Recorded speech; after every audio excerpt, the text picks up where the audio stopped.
Hi, I'm Greg Schaefer, and welcome to the virtual CISO moment. Jim Bradfield joins us today. He is CEO and Director at NAS Wireless. Jim, thank you so much for joining us today.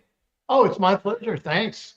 So, would love to hear your story. I know you've been around in this industry for some time, as I have, and I know part of your story, but maybe you can help fill in some of my gaps and let everybody know how and why you got started in this and what led you to where you're at today. Yeah, so our company's been around for, our family's been around working in wireless networking since 1897. So it was kind of one of those things where, my job was to go ahead and pick up the pieces after everybody had departed. And Mhm. so what we started doing is we started working with various cities and counties and things like that under AT&T, believe it or not.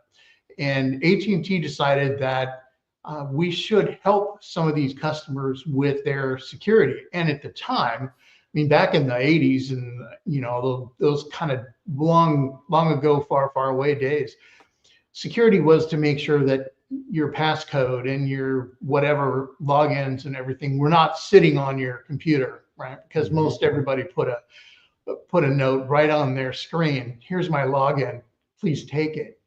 So then we evolved into working with, believe it or not, Gavin Newsom Hmm. in the city of San Francisco, city and county of San Francisco. And He was mayor at that time, right? yeah, he was the mayor. And so what exactly happened was, you remember when they got ransomed, and it wasn't really ransomed. It was more of being held hostage by their IT guy who had unfortunately kept everything in his head and didn't read, write, or anything like that on their network. So, And didn't he have it like a back door to a Cisco router or something like that? That yeah, he he had a had the only back way. door open and the whole thing, man. It was, he was being lazy and he unfortunately just made a lot of messes for the network. Well, they weren't able to get into it. So that is considered ransom now.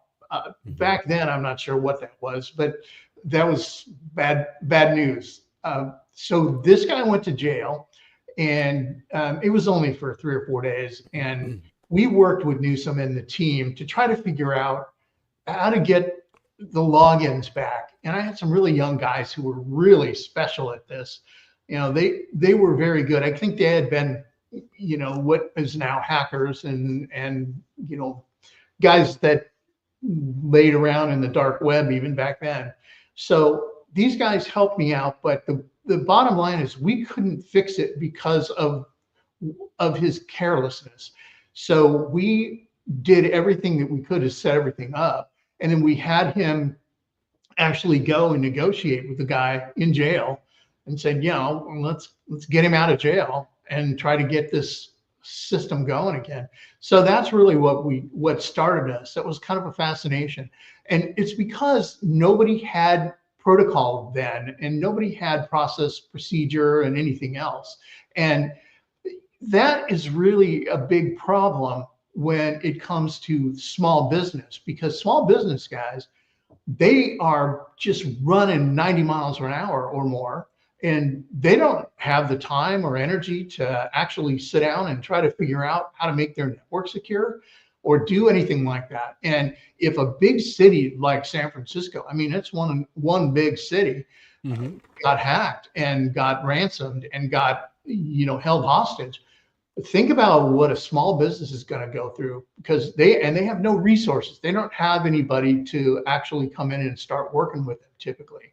And that's the biggest problem we're seeing is in small business, people just are not aware of what's going to happen to them, and they get phished all the time, and they get, it's their employees getting phished, and they're people clicking on the wrong thing. Some little ad comes across and people go, hey, look at this, or Yeah, I can get a free thingy or something. yeah, or the Nigerian prince has, $2 billion for them, or whatever, and that's the kind of thing that happens now. And so what we're trying to do is we actually try to work with small business as well and take what we do with large businesses to evaluate their network and to check their networks out, and run through the tools and things like that, just to see what they're really clicking on and what their exposure is and everything. And and they're also subject to pretty serious fines for things like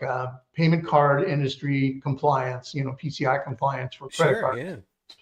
right? And they don't even know that, because that's just something that just passes them by, and they think they're secure, and man, boom, they've got a fine facing them. It puts them out of business. They lose their house, they lose their family. It's a terrible thing. So we do the best we can to try to help them as well go through whatever they can get to become compliant on all these different kinds of levels.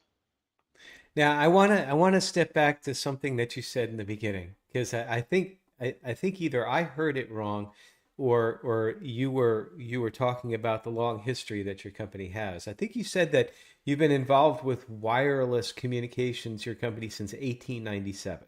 Yeah, the family has been involved since 1897. My great great great uncle, he was part of Marconi Radio, and Hmm. he invented the ship to shore radios. So basically, what is now cell phones? That's a big stretch, by the way.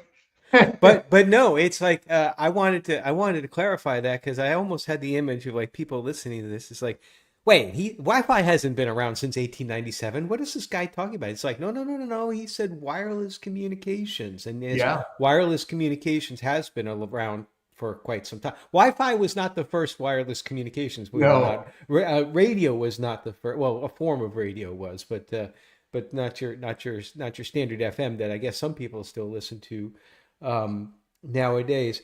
Now, let me pivot back now to the small and mid-sized businesses, because I'm glad that you started to get into that. You said something very interesting about what your organization does now today. It's like you say that you try to take what applies well for large businesses and apply it to small businesses. Now, that's an easy thing to say, but it's often got its difficulties in actually implementing it, because of the differences in not only culture, but resources and all the other things between larger businesses and small businesses.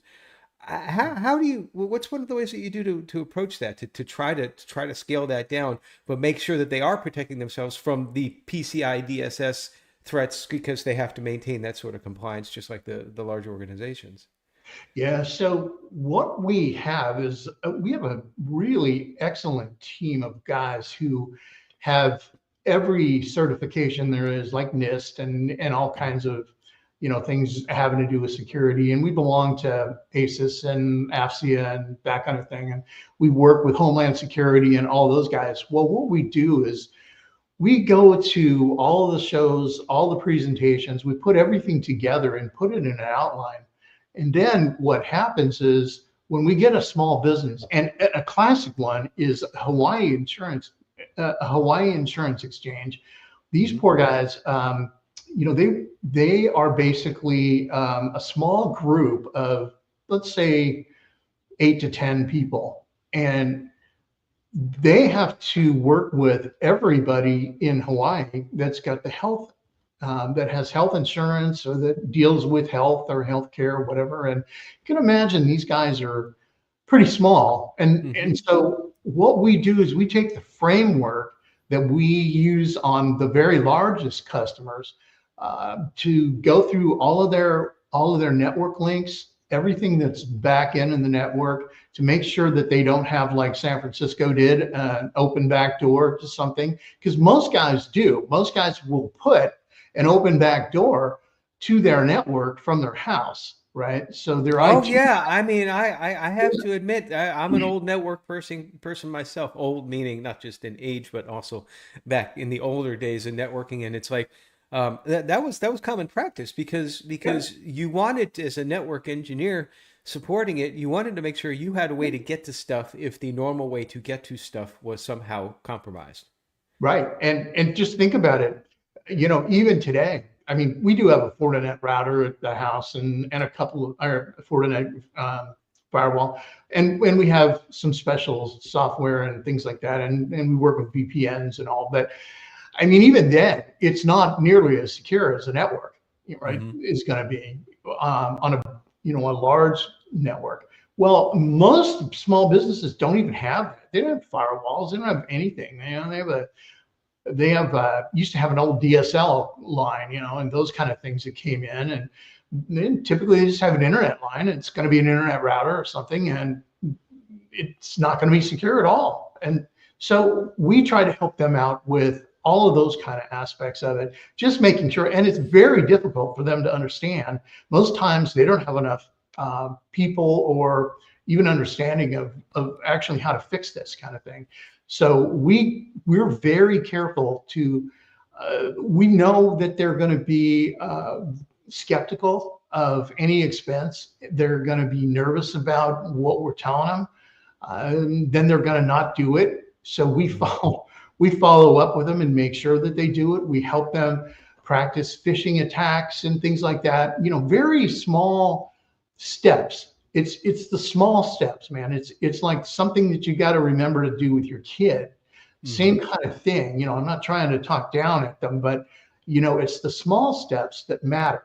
You do one small step, one small step, one small step, one small step, and then eventually, you've got it built up the way you want it. And that's really the key to getting this kind of thing secure for small business.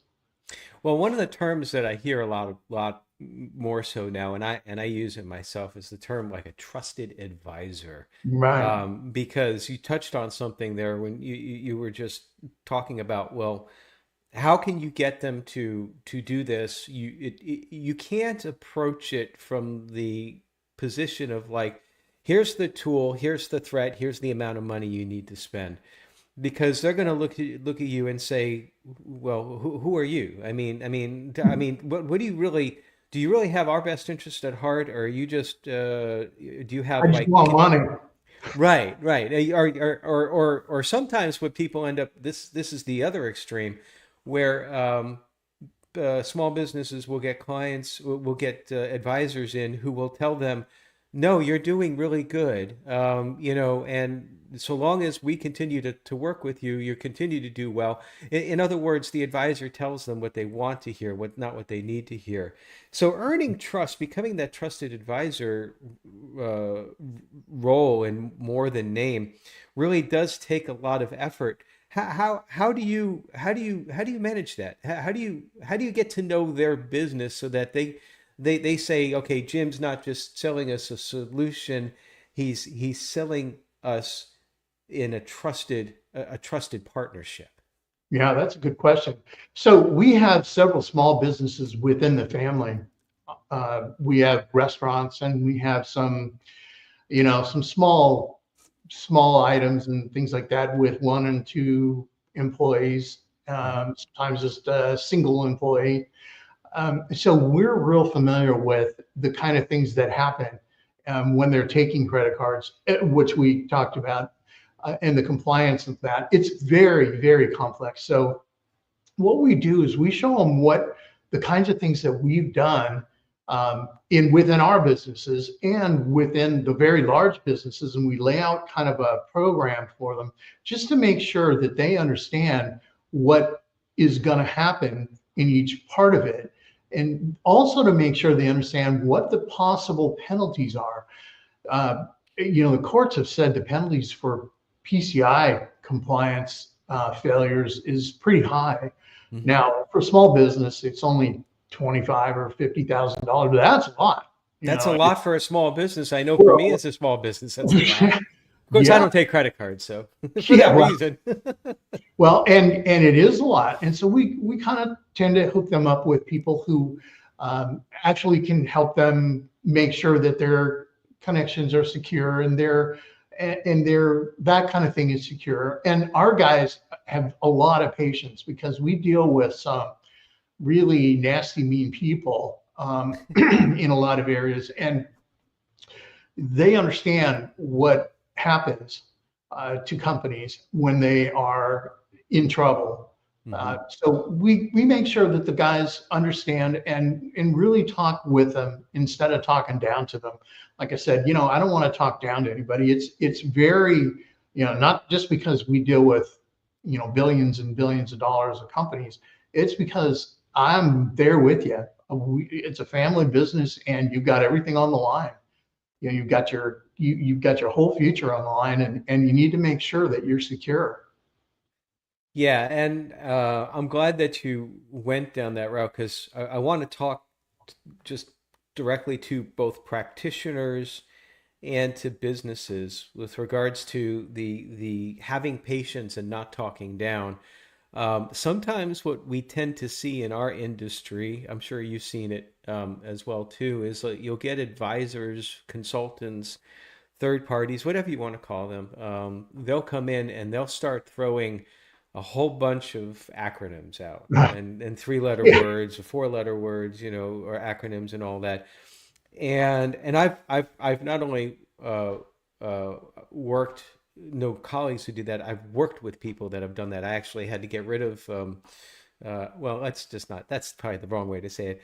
I had to terminate a relationship with one of my consultants who would be, had at one point in time was a little bit more too much on the buzzword, but couldn't get to the substance.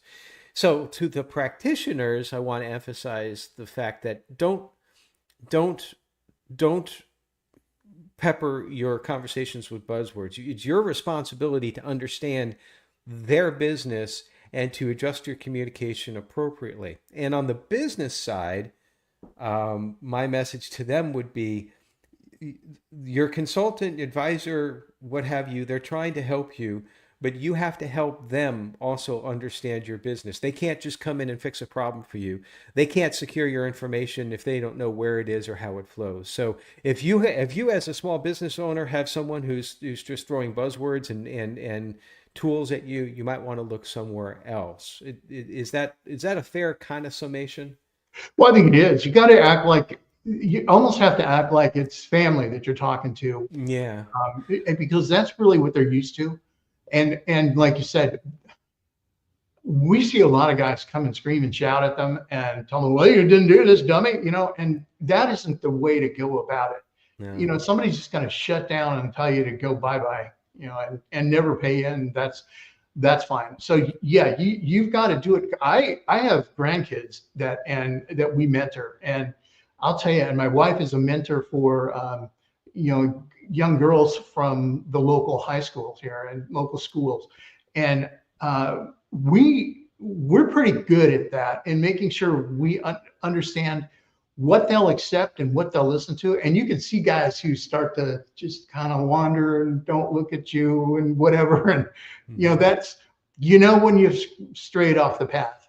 So you've got to really make this like you're dealing with family and like you're explaining it, and don't just jam it down their throat. Yeah, it's all about communication at this point in time. I think you said it best when you said don't talk down, or sometimes I would say don't talk at, because ultimately our roles as trusted advisors is, yes, of course, we're all trying to make a living, but we're really, what really drives us is that we're trying to solve a problem, and we're trying to Right. help you solve a problem, and you can't do that in a vacuum. Um, do you have any stories as far as like instances where maybe that didn't work out too well, just kind of anonymously, where you just couldn't get through to a business and you couldn't get that sort of communication going? Yeah, we have unfortunately a few failures that happen. They happen because some of the guys that I put on the projects were too, and this was a learning experience for me, by the way. This is really important for everybody to understand that they're too arrogant, and if anybody questioned them, a lot of guys who are really, really good and smart in our neck of the woods here, Hmm. what happens is if somebody asks them a question, they think what do you mean you're doubting me? What Yeah, they are get you? very defensive, like the Oh screen man. goes up. And Yeah. then they become offensive. Hmm. And so we've lost a lot of small businesses by unfortunately doing that when we started out. We had these guys that were really good, but man, they shoved it up their what, and that just is not the way to go about it. You have to understand that these guys are are not going to be on your level when, of understanding this thing. They're working on their own business. They are super at what they do, but they don't know what we do.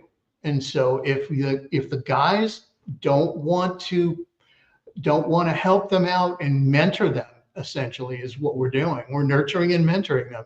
And if they can't do that, they're the wrong guys for the project, period. Yeah, and we talk so much. If for anyone who's listened or watched this podcast for any length of time, I so much emphasize the need for soft skills. A lot of times I get asked the question, it's like, well, we've got so many certifications out there in the field. I mean, it's ridiculous. But well, Greg, what's the most important certification that you've had in your career? And I sometimes will answer that by saying it has nothing to do with information security.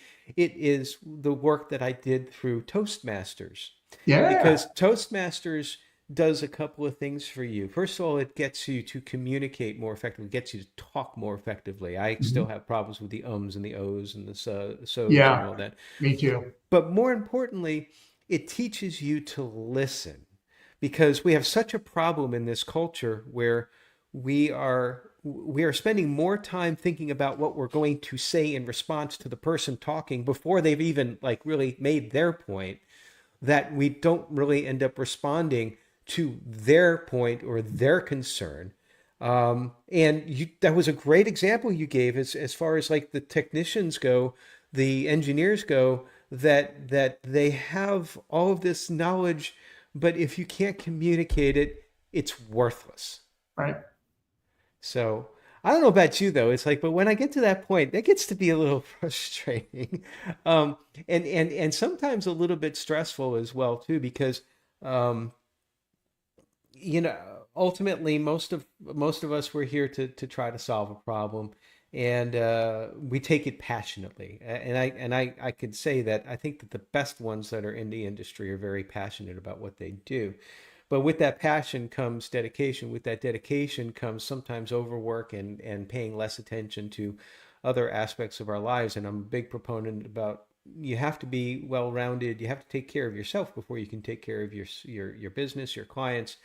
And so I'm a very big proponent of getting away and decompressing, doing something outside of this world. So, Jim, what's one of the things that you do to get away from the stresses of technology and also, being an entrepreneur? So believe it or not, we record music. If Oh, you ever look on my Facebook or anything related to some of the things we have going on, completely separate. We have a studio and we record music. And I don't sell it. I put it up there for everybody to enjoy. It's basically Jim Bradfield and friends, and I put it up there for the guys to look at it, and we get thousands of views, kind of thing. So there's a lot of people looking at it, and it helps them to decompress as well. The other thing that I do is I work with my grandkids. We have two sets of grandkids. We have one set in Elk Grove, California, and one in Georgia. And so I'm responsible for the ones in Georgia, taking them to soccer practice and helping them with school and helping them make sure that they're on the right path and that kind of thing. So, those are the things that, we just completely disconnect from the work stuff during a certain period of time. And then we do our thing. And I can't be thinking about work when I'm recording something. And I can't be thinking about work when I'm, driving or practicing with the kids or whatever. So, and my wife does the same thing. She's a life coach, business coach, mhm. and she stops and does her thing. She just took one of our grandkids to Bogota, Colombia for a week, for example, to go play soccer, represent the U.S. So I mean, that's the kind of things that we do. It's You just completely step away from all that stuff, and what happens is the things that you were working on in your head and you couldn't get going because your brain kind of froze.